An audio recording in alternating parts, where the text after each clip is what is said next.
This is what's for dinner. Head to the grocery store right now. This is what you want. I promise you this is what you want. Hey, welcome back. If you're new here, my name's Brandy, and today we are making just a really juicy, flavorful Greek turkey burger with tzatziki sauce.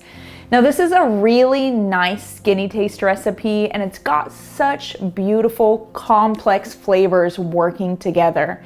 It's a really easy recipe, and I like to keep a couple of these in the freezer just for a quick, easy meal, or in case I forgot to prep anything out. Now, like I said, this is a great skinny taste recipe. I've tweaked it just a little bit. I've got that recipe linked down for you in the description, but we're gonna go ahead and get it ready. Now, all we're doing is mixing everything together in a bowl, forming 5 turkey burger patties out of it, and then we're gonna cook those off. I've got the tzatziki sauce put away. I made that a little bit earlier, and I'll walk you through that in just one moment. The first thing that we need is 2/3 cup fresh spinach, and I am gonna chop that down, but first what I'm gonna do is just remove the stems. I am not a big fan of the stems. I don't like biting into one. And so we're just gonna remove those real quick. Now, a trick that I learned, if you're not used to dealing with spinach or lettuces in general, is just stack them tall with the stems going in the same direction and just rip them off right like that. And it just helps. I know you guys hear me say assembly line everything, batch everything, do everything at the same time, and it'll be a little bit quicker. This is really just an extension of that. Over the last 20 years, and before that even, when I was working in the kitchen with my mom, as a kid, you know, you do what makes the most sense from a time and money standpoint, right? And so it is a lot more worth my time to get rid of these stems all at once instead of standing here for an hour individually picking them off. And then to chop your spinach up, you can do the same thing. Just stack all of the leaves together like this, and you can roll them like this as well. We're gonna do what's called a chiffonade, which is sort of like a ribbon cut. And then from there, we'll just chop that up. It's just a little bit more uniform and pretty, right? Because that's what we care about when we're in the kitchen. No, I'm kidding. Let's slice all of our spinach, and from there we can go ahead and get it chopped up.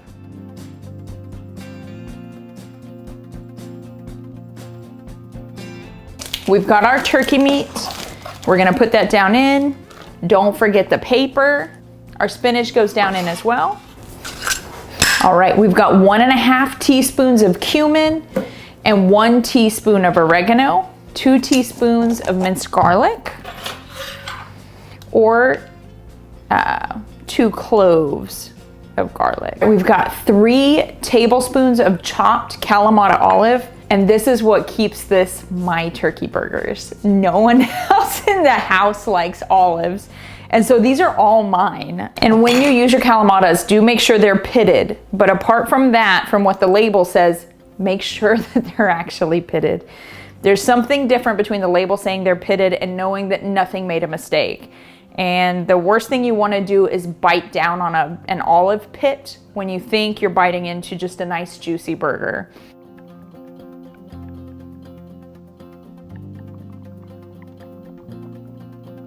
All right, olives go down in. From there, we really just have 3 other things to put in here. A little pinch of salt, a little bit of pepper, but I'm gonna wash my hands first. While they're dirty, I'm gonna go ahead and cut up 2 ounces of goat cheese. Now, it does ask for feta, but personally, I don't care for feta. I don't know what's different between the feta and the goat cheese as far as the flavors go, but I prefer this, so I'm just gonna use it. And a little pinch of pepper.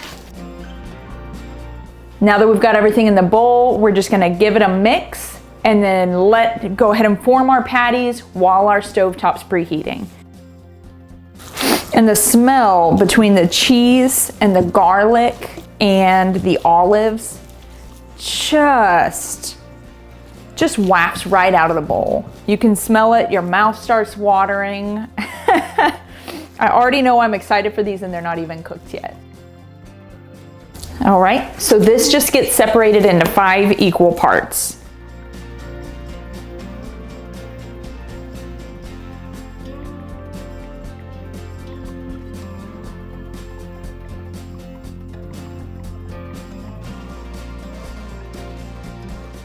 Before you get your gloves off, make sure that they are unstuck very easily. You know, you don't have to fight them to come off of your cutting board or whatever your work surface is. And the second thing is, anytime you make a burger, you want to make a little indentation or hole right here. I know it sounds odd, but the way that meat swells is all in the middle. So you'll end up with it looking a little more like a meatball than a patty of meat.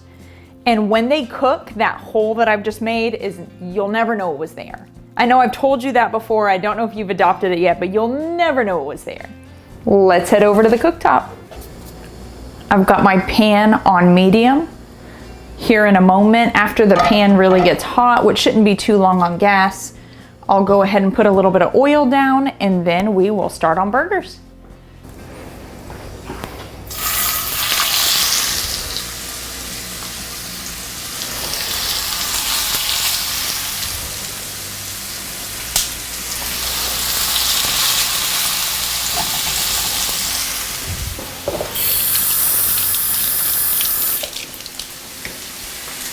We're gonna cook these about 5 minutes on each side, right around or until the outside edges start to turn cooked color. And you can start to tell a little bit of a difference with the rest of the meat. All right, so we've started to plump up a little bit, and as you see, we are turning color, starting to turn a little bit brown here. They're not quite ready, so we're gonna give them just a couple more minutes on the side, but let's look underneath just to see kind of where we're at. Oh my gosh, you guys, they look so good. Okay, never mind. We're gonna flip them right now. Look at that. Oh man, you see why this is one of my favorites to keep on hand for a busy day when I don't have time? This is like a reward for not being prepared. And I'm going to turn my heat down just a little bit. It's still a little bit new getting used to cooking with gas instead of the electric. It's what I've always wanted. I'm not in the habit yet.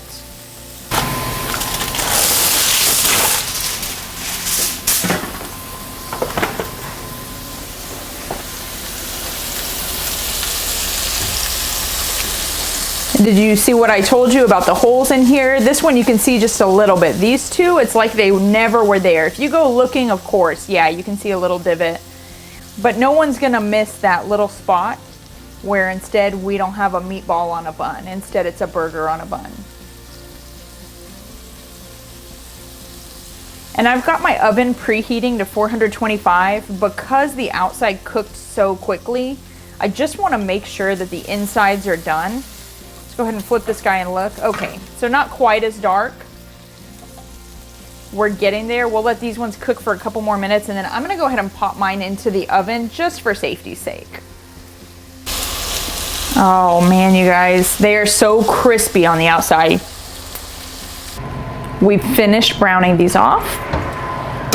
We're just gonna finish them in the oven for about 7 minutes.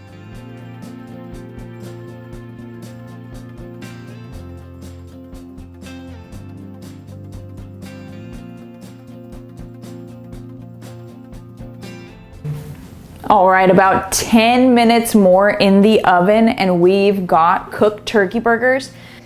Now, if you would like to freeze these like I told you that I do on a normal basis, go ahead and let them cool down, transfer them to something smaller if you can, put them in the freezer and let them freeze until they're solid, pull them off and put them in a labeled Ziploc bag. You know what I think of the freezer. Every time we put something in there, it looks like everything else. So make sure you've labeled it Great Greek Turkey Burgers with the date and cooked so that you know these have no work left to go into them. They're 100% done. You can either pull them the night before, the morning of, or just nuke them in the microwave. To finish these off, I'm gonna go ahead and grab, it doesn't really matter. We'll go ahead and put this here. I toasted my bun and you can see it got a little bit dark, but it does not bother me. So we've got it down on its bun. This is the tzatziki sauce. I've got that link down below and I've done just a quick little walkthrough. It's very easy. You're just gonna mix all of those pieces together. And you can top this with tomato, red onion, the tzatziki. anything else that you would like, but the flavors meld so great.